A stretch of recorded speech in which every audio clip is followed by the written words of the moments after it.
नमस्कार, आप सभी का हार्दिक स्वागत है। आप जानते हैं कि नमस्कार। सरकारी स्कूल के प्लेटफ़ॉर्म पे हम हर रोज़ आपको किसी न किसी प्रेरक शिक्षक या सरकारी स्कूल से जुड़े हुए विद्यार्थी, पूर्व विद्यार्थियों से आपका परिचय कराते हैं, उनके अनुभव सुनते हैं, उनसे बातचीत करते हैं और जानते हैं उनकी जीवन यात्रा के बारे में, उनके काम के बारे में, उनसे हमें इंस्पिरेशन मिलते हैं, उनसे हमें आइडिया मिलता है। आज हमारे साथ बहुत ही खास 2 शिक्षक हैं। आप दोनों पति-पत्नी के रूप में तो एक है ही सामाजिक रिश्ता, लेकिन सबसे शानदार चीज़ है कि एक विद्यालय के लिए आप बहुत डेडिकेटेड होकर काम कर रहे हैं और राजेंद्र कुमार जी के साथ एक विशेष उपलब्धि अभी जुड़ी है कि आपको देश ने अपने सर्वोच्च जो सबसे बेस्ट अवार्ड होता है, शिक्षक को दिए जाने वाला, उससे आपको नवाजा है, उससे सम्मानित किया है।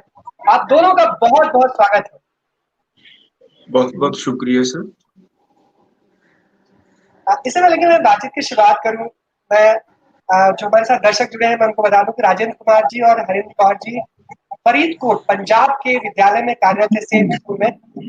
मैम से मैं इस बातचीत की शुरुआत करना चाहता हूँ कि जब आपको पता चला कि हमारे विद्यालय के एक साथी शिक्षक को देश का सबसे सर्वोच्च सम्मान मिल रहा है, कैसी फीलिंग थी? एक शिक्षक के नाते सर और फिर बताइएगा एक पत्नी के नाते। सर बहुत खुशी हुई और सबसे ज्यादा ना ऐसे जब देखा हमने गांव वासियों को और हमारे साथ के जो टीचर्स हैं उनको इतना खुश देखकर ना बहुत ज्यादा जी, खुशी हुई सर। बढ़िया। राजेंद्र जी, जब आपको जानकारी मिली कि नेशनल टीचर अवार्ड आपको मिल रहा है, आपके रिएक्शन, आपके मन में पहला थॉट क्या आ रहा था? सर ऐसा है कि हमने कभी इसके बारे में सोचा नहीं था। बस हम तो वही करते हैं जो परमात्मा ने हमारी ड्यूटी लगाई। हमने सिर्फ इतना काम किया है, उस ड्यूटी को ईमानदारी से निभाया है और अपना फर्ज समझ के निभाया है। बस हमने यही काम किया है और ऐसा रिकॉग्नाइज किया, एक्नॉलेजमेंट मिला, इससे खुशी तो हुई, लेकिन इसके साथ और भी बहुत सारी रिस्पॉन्सिबिलिटीज बढ़ जाती हैं। हम आगे भी अभी बहुत कुछ करना है। हम पिछले 10 साल से काम कर रहे हैं, लेकिन जैसे कि हमने शुरुआत की इसकी 2008 में। 2008 में हम जॉब में आए। जब हमने देखा कि जो बच्चे हैं, कुछ लॉन्ग एब्सेंटी बच्चे हैं, तो वो स्कूल नहीं आते और स्कूल नहीं आते, उनको घर लेने चले गए। उनका जो घर के हालात देखे तो बड़े परेशान हुए कि इनके पास तो 2 वक्त की रोटी के बारे में नहीं पता इनको कि मिलेगी या नहीं मिलेगी। एजुकेशन के बारे में सोचना तो दूर की बात है। और फिर हमने देखा कि जो बच्चे स्कूल में प्रेजेंट हैं, उनका जो बिहेव देखा तो उनकी कंसंट्रेशन नहीं बन रही थी क्लास में। अगर कंसंट्रेशन है तो वो कुछ सीख पाएंगे, अगर कंसंट्रेशन नहीं है तो वो नहीं सीख पाएंगे। तो दोनों चीजों को देखा, घर के हालातों को देखा, जो स्कूल में प्रेजेंट थे उनको देखा, तो सोचा कि ये इनका इंटरेस्ट क्यों नहीं बन रहा, ये स्कूल से भाग क्यों रहे हैं, इनका एजुकेशन में इंटरेस्ट क्यों नहीं बन रहा। और अगर घर के हालात की बात करें तो ऐसा लगा उनको देखकर कि हम टीचिंग को इतना इजी में नहीं ले सकते जितना हम सोच रहे हैं। ये बहुत बड़ी रिस्पॉन्सिबिलिटी है। उन लोगों के बच्चे हमारे पास हैं जिनके पास अपने लाइफ में लाइफस्टाइल चेंज करने के लिए एको एक उम्मीद की जो किरण है वो उनके बच्चे हैं। अगर वो बड़े होकर कुछ बन गए तो उनका लाइफस्टाइल चेंज हो जाएगा। अगर वो कुछ ना बन पाए तो मुझे लगता है कि हम पाप कर रहे हैं कुछ, मुझे ऐसा लगा।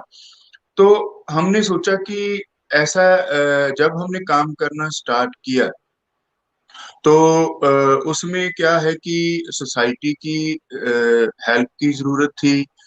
बट उस टाइम जो गवर्नमेंट टीचर्स की या गवर्नमेंट स्कूल्स के रिगार्डिंग बहुत सारे मिसकंसेप्शंस थे लोगों के मन में, गलत फहमियां बनी हुई थी लोगों के मन में। उसको निकालना भी जरूरी था उनके सहयोग के लिए। ये और अगली बात हाँ जी, और ये अगली बड़ा बात रोचक ये। है और ये बड़ा रोचक हाँ है और मैं जी, आपको थोड़ा रोकूँगा क्योंकि मैं हाँ जी, हाँ चाहता जी, हूँ कि थोड़ी वो पूरी यात्रा ना लोगों को समझ में आए। राजेंद्र जी, 2008 में आप शिक्षक बने हाँ और जी जब आप शिक्षक बने और खास करके अभी जिस विद्यालय में आप कार्यरत हैं, उस स्कूल में कब कब आपकी पोस्टिंग हुई थी? सर, अक्टूबर 2008 में पोस्टिंग हुई थी वहां पे। 2008 में पोस्टिंग। तो मैं हाँ चाहता जी हूँ कि जब 2008 में जब आप आए थे, आप बता रहे थे कुछ-कुछ समस्याएँ, उस समय आपके सामने चुनौतियाँ क्या थी? क्या-क्या चैलेंजेस थे जो आपके सामने थे? सर, वही बता रहा हूँ मैं। उस टाइम क्या हुआ कि हमने, एक तो देखो, दोनों चीजों की कमी थी, इंफ्रास्ट्रक्चर की भी कमी थी, क्योंकि बच्चों के लिए जो मिनिमम रिक्वायरमेंट्स हैं बच्चों की, कुछ फर्नीचर है, कुछ क्लासरूम्स हैं, इंफ्रास्ट्रक्चर है, ये सारी चीजें, और कुछ इक्विपमेंट चाहिए थे उनकी लर्निंग के लिए, ये सारी चीजों की वहां पे कमी थी उस टाइम। और दूसरा, जैसे मैंने आपको बताया कि उनकी कंसंट्रेशन की, और जो रेगुलर नहीं थे कुछ बच्चे, और उसके लिए हमें काम करने के लिए सोसाइटी की भी जरूरत थी। उस टाइम हम कॉन्ट्रैक्ट बेसिस पे थे, हमारी जो सैलरी थी वो ओनली 4500 थी उस टाइम। तो हम अपनी ओर से भी कुछ करना चाहते तो इतना नहीं कर पाते, उसमें फाइनेंशियली हेल्प नहीं कर पाते। तो उसके लिए हमारे पास एक विकल्प था कि सोसाइटी को अपने साथ जोड़े। उसके लिए हमने क्या किया कि एक क्लास को अडॉप्ट किया, उसको 6 महीने तक पढ़ाया हमने, और उसके बाद उसकी जो परफॉर्मेंस थी वो हमने उनके पेरेंट्स को दी। उसके पेरेंट्स बड़े खुश हुए।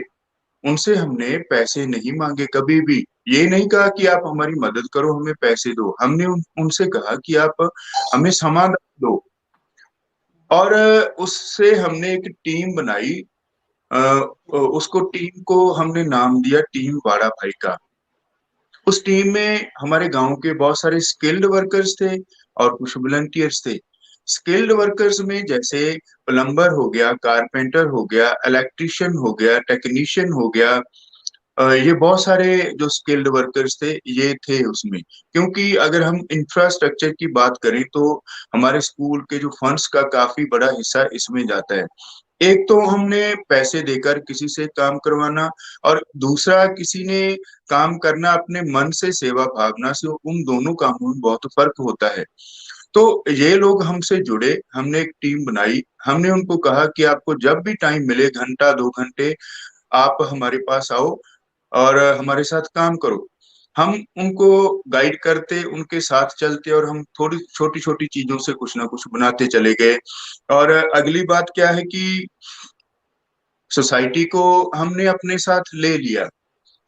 नेक्स्ट जो प्लानिंग थी कि हम करें क्या, और वो होना चाहिए, और चाइल्ड सेंटर्ड होना चाहिए। डायरेक्टली हम वो काम करें जिनका डायरेक्टली बच्चों को फायदा हो, बच्चों की लर्निंग में उनको अच्छा हो। तो उसके लिए क्या किया हमने कि हमारे कैंपस में जो कुछ भी हमने रिकॉग्नाइज किया कि क्या कुछ है हमारे कैंपस में, हमने उसको रिकॉग्नाइज किया, रिपेयर किया, और उसको यूज करना स्टार्ट किया। और नई चीज की बात उसके बाद है, पहले हमने उसको यूज करना है। तो हमने पहले डायरेक्टली जो बच्चों की लर्निंग को इन्फ्लुएंस करता है, उनकी क्लासरूम का एटमॉस्फेयर और उनका कॉन्फिडेंस। पहले दो बातें आती हैं इसमें, लर्निंग में, स्कूल में: बच्चे का कॉन्फिडेंस, और सेकंड बच्चे की कंसंट्रेशन। कॉन्फिडेंस के लिए हमने उनकी यूनिफॉर्म को इम्प्रूव किया। और उनको ऐसे ना हो कि बाहर किसी बच्चे को देखें उसके टाई बेल्ट लगा हुआ है और अच्छा वो रेडी हुआ हो, अच्छे उसके यूनिफॉर्म है, उसको देखकर उसे ऐसा ना लगे कि मैं इससे कम हूँ, इन्फीरियरिटी कॉम्प्लेक्स उसमें ना रहे। उसके लिए हमने उसकी यूनिफॉर्म को इम्प्रूव किया। और नेक्स्ट हमने क्या किया कि उसकी कंसंट्रेशन बनाने की कोशिश की।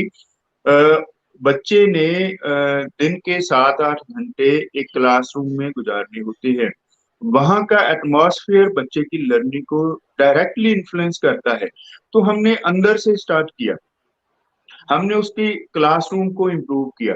हमने बच्चों के और टीचर के इंटरेक्शन को प्रॉपर करने के लिए हमने स्टेप क्लासरूम्स बनाए। और बच्चों की इंटरेस्ट के अकॉर्डिंग, उनकी रुचियों के अकॉर्डिंग, उसकी उन बच्चों की साइकोलॉजी के अकॉर्डिंग हमने वो टीचिंग जो मेथड्स हैं उनको अडॉप्ट किया। और ऐसा होता है कि जब हम बच्चों के साथ रहते हैं, समा गुजारते हैं, उनकी प्रॉब्लम्स का हमको पता चलता है, तो उसी हिसाब से जो है नेक्स्ट स्टेप होता है हमारा।